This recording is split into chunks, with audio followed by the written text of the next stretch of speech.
Hey, it's Tim from Victim Cache. I'm going to show you how we made this using this.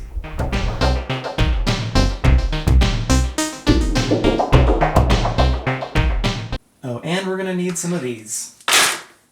Okay, to wire this thing up. First things first, we're going to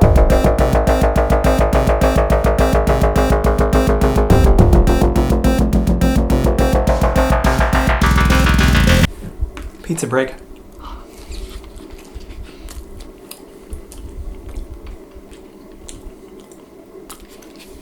Okay, I have everything patched, and before we hear it, I thought I'd point out a few things about how this patch actually works. The first is the combo VCA ADSR is set to high speed and is set pretty low, so it's actually pretty snappy. This is where the volume's coming out of everything, and then before it goes into the output. Speaking of the output, it's going into my tube amp.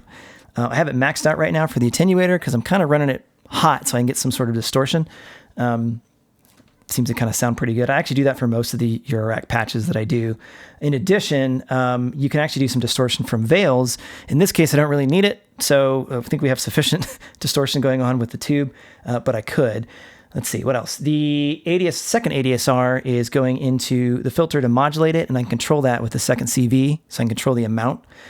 Twin Waves is doing two things. One, it's generating noise on the first oscillator, and then on the second oscillator, I'm using Brownian sample and hold, and I have that clocked from the clock source so that the sample and hold changes with the clock. So I have like a constant kind of rhythmic sound, which sort of couples with the actual sound of the hi-hats.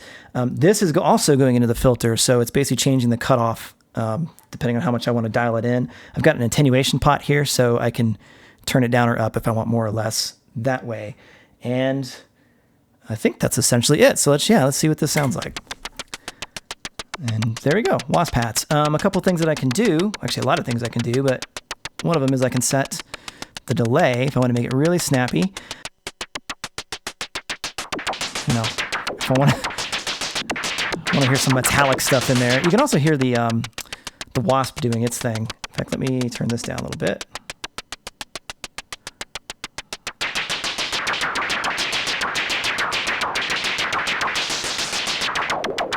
There we go. You can hear the Wasp effect there of that filter, which is really something, we'll say. Love that filter. It's great. I can also control a couple ways. I can control the envelope, influence of the envelope, going into the filter, the second one.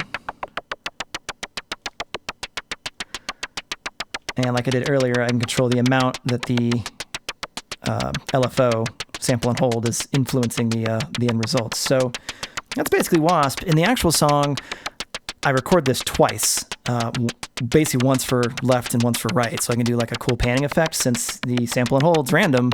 So you get kind of this stereo effect as the filter's modulating on different, modulating differently on the left versus the right. So yeah, and that was what we're calling Wasp hats. So hopefully you got something interesting out of it. If you'd like us to do more of these sorts of things, you can let us know in the comments.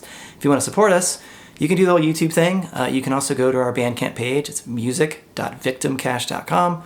I'll put the link down below.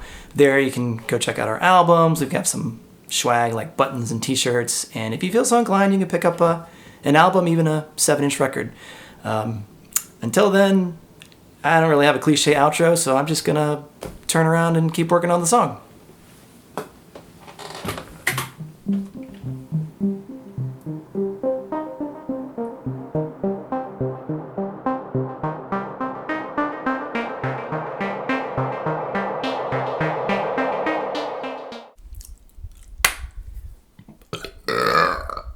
Yeah.